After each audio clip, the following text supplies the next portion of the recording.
Hello everyone and welcome to my channel Y&R Trends. I hope everyone is having a wonderful day. Before we begin, please hit the subscribe button and give this video a thumbs up. Following Nick's tense interrogation at the Shadow Room, the air around Los Angeles felt charged with electricity, a storm of secrets ready to explode. Kyle Abbott, restless and determined to get answers, watched Sienna Bacall from across the dimly lit bar, his mind spinning with what Nick had just told him. Sienna was poised, confident, and far too calm for someone being scrutinized by Victor Newman himself. The music pulsed low, and the haze of mystery surrounding her only deepened. Kyle approached her, his tone casual but his intentions razor-sharp. He had questions, not just about Noah's accident but about the mysterious Audra Charles, whose name had begun circulating like wildfire through every whispered conversation in Genoa City and Los Angeles. When Kyle mentioned Audra, Sienna's eyes flickered. A telltale flash of recognition she quickly masked with a sly smile. "Audra? You know her?" she asked, feigning innocence. Kyle smirked slightly, sensing the lie forming before it even left her lips. "Let's just say our families have a long history of tangled loyalties," he replied smoothly. "And given how close you were to Noah, I figured you might have answers no one else does." The mere mention of Noah Newman seemed to shift the atmosphere. Sienna's confidence wavered for a heartbeat. "Noah's been through enough," she murmured, glancing away. Kyle leaned closer, lowering his voice. "That's not an answer. Why are you so interested in him, Sienna? And why does Nick Newman think you're hiding something?" She stiffened, masking her discomfort with a hint of irritation. "Nick thinks everyone's hiding something," she countered, swirling the drink in her hand. "It's what he does best: control, accuse, interrogate." But when Kyle mentioned that Nick had just left the hospital and was on his way there, her facade faltered. Her grip on the glass tightened. "He's coming here?" she asked quietly, a tremor barely disguised beneath her cool tone. "Then maybe it's time I told my side of the story." Across town, the Abbott mansion was alive with tension of a different kind. Jack Abbott stood by the window of his study, staring into the night with fury simmering beneath his calm exterior. "It's Victor," he finally declared, turning toward Billy, who sat at the edge of Jack's desk. "He's stolen Kane's AI program. Or someone working for him has. Either way, if it's true, Jabot is his next target." Billy frowned, the weight of Jack's words sinking in. "And you think Phyllis is helping him?" Jack didn't hesitate. "I think she's capable of anything when she feels cornered. She's unpredictable, she's ambitious, and she knows too much about Jabot's inner systems. Victor could easily manipulate her." Jack's voice hardened. "I want you to handle Phyllis." Billy blinked, caught off guard. "Handle her? You mean, find out what she's up to? Play nice if you have to. But if she's feeding Victor information, I want proof before it's too late." There was a rare vulnerability in Jack's tone as he added, "If Jabot falls because of her, we'll never recover." Billy stood, processing it all. For once, Jack's request didn't feel like an order. It felt like trust. "You know," Billy said softly, "it's not every day you ask me to be the one to fix things." Jack managed a small, weary smile. "We've both made mistakes, Billy. But this time we're going to fix them together." Billy nodded, a sense of resolve washing over him. "If we're in this together," he said firmly, "then Phyllis won't stand a chance." Jack clasped his brother's shoulder. "Good. Because Victor will make sure she's caught in the crossfire if she's supplying him with anything. And if that happens, we'll lose more than Jabot, we'll lose everything."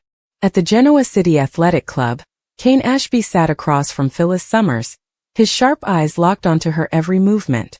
"You expect me to believe you're not helping Victor?" he asked bluntly, his voice edged with suspicion. Phyllis rolled her eyes, leaning back in her chair. "You really think I'd hand over that AI software to Victor? Please, give me some credit."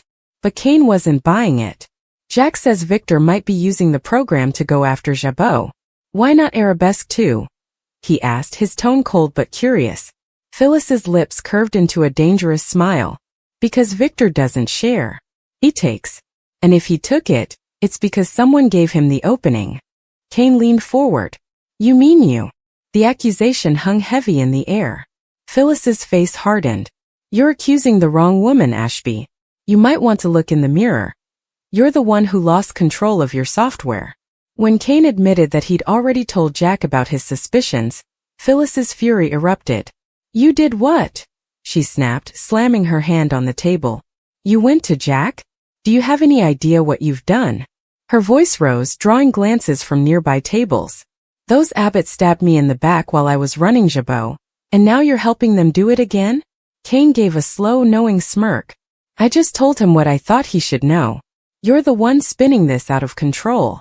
She shot him a glare so sharp it could cut glass.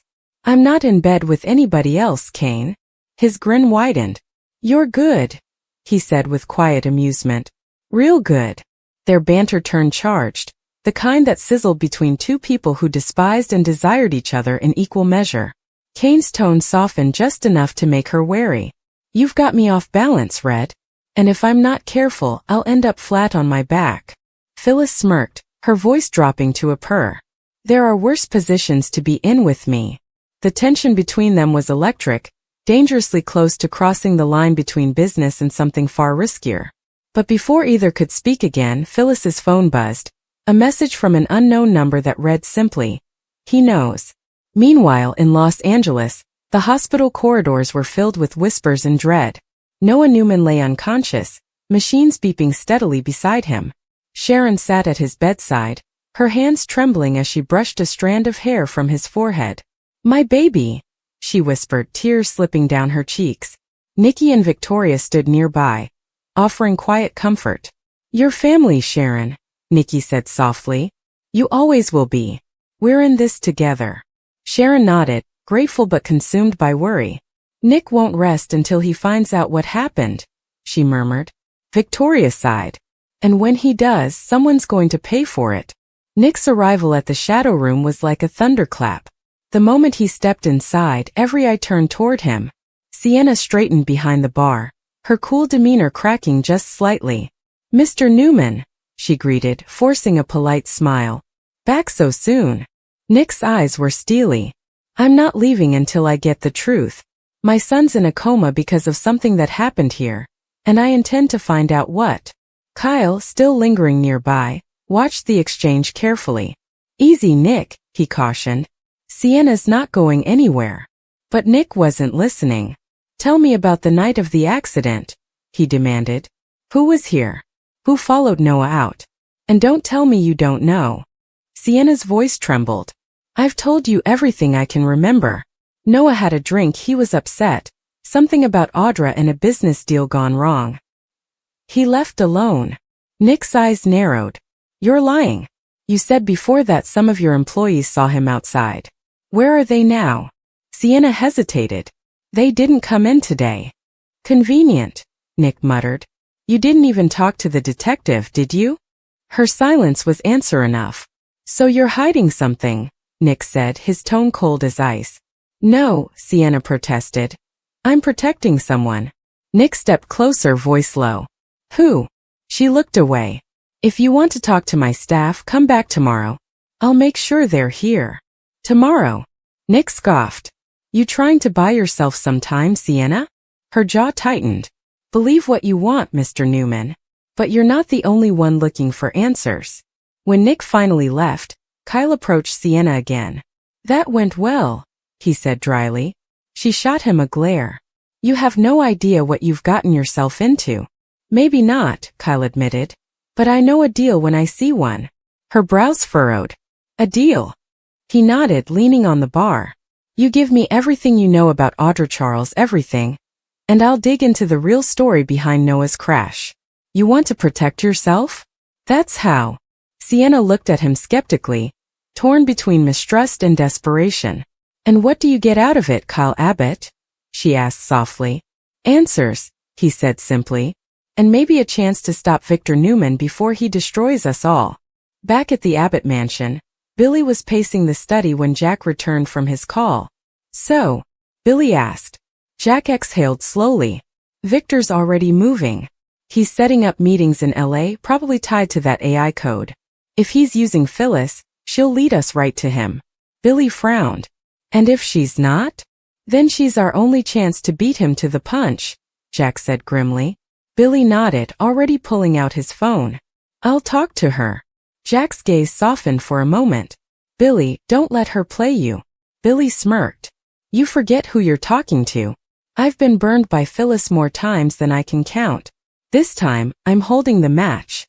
At the club, Phyllis was still seething when Kane stood to leave. You know, she called after him. There's one upside to Victor targeting you. Kane turned, eyebrow raised. Oh yeah? What's that? Phyllis's smile was wicked. Lily might actually feel sorry for you for once. Kane's expression darkened. You think this is funny? I think, Phyllis said, stepping closer. You're so busy trying to catch me in a lie that you can't see who's really stabbing you in the back. Kane's jaw tightened. You really are something else.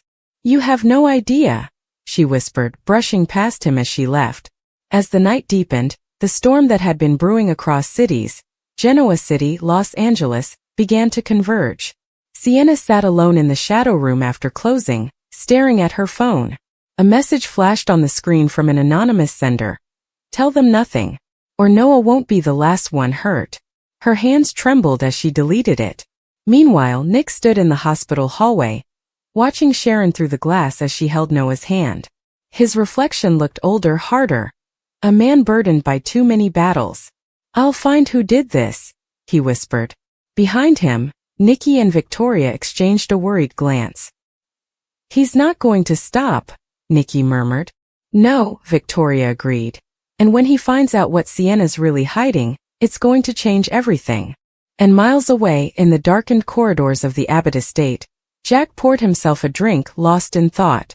The war with Victor was only beginning, but this time there were too many fronts, too many players, and far too many secrets.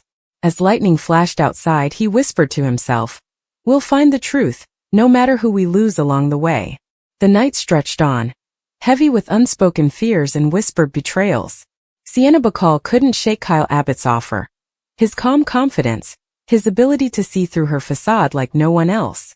The shadow room was empty now, save for the hum of neon lights flickering across polished glass. Her hands trembled as she poured herself a drink, needing something, anything, to quiet the pounding of her heart.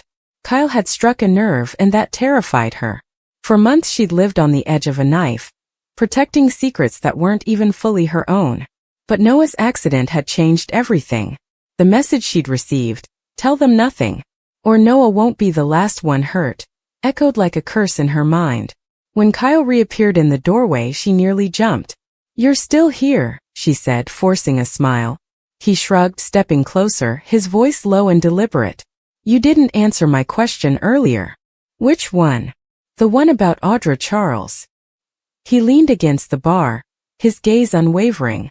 You said Noah was upset that night, something about a business deal gone wrong. Was it with her? Sienna exhaled shakily. You don't give up, do you?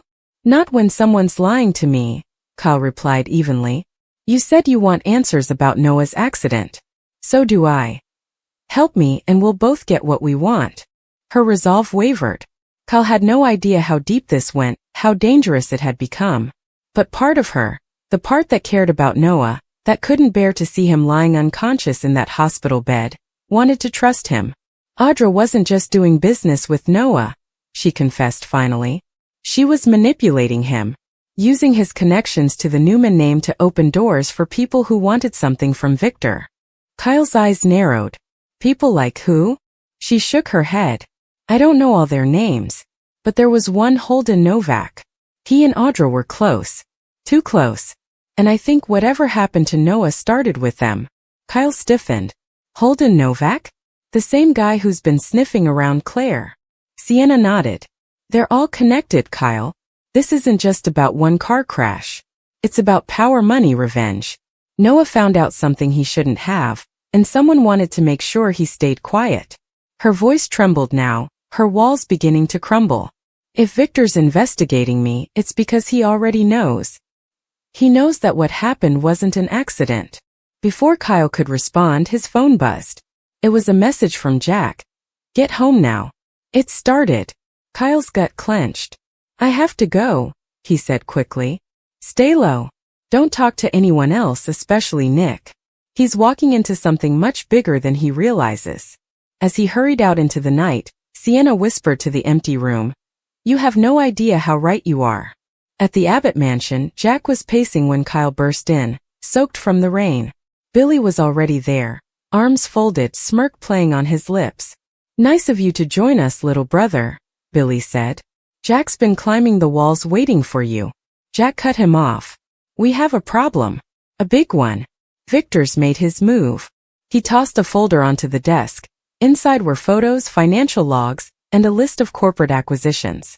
He's been buying up tech companies under shell names connected to Newman Ventures. He's assembling his own AI division, and Kane's software is at the center of it. Kyle's eyes widened. So it was Victor. Yes, Jack said grimly.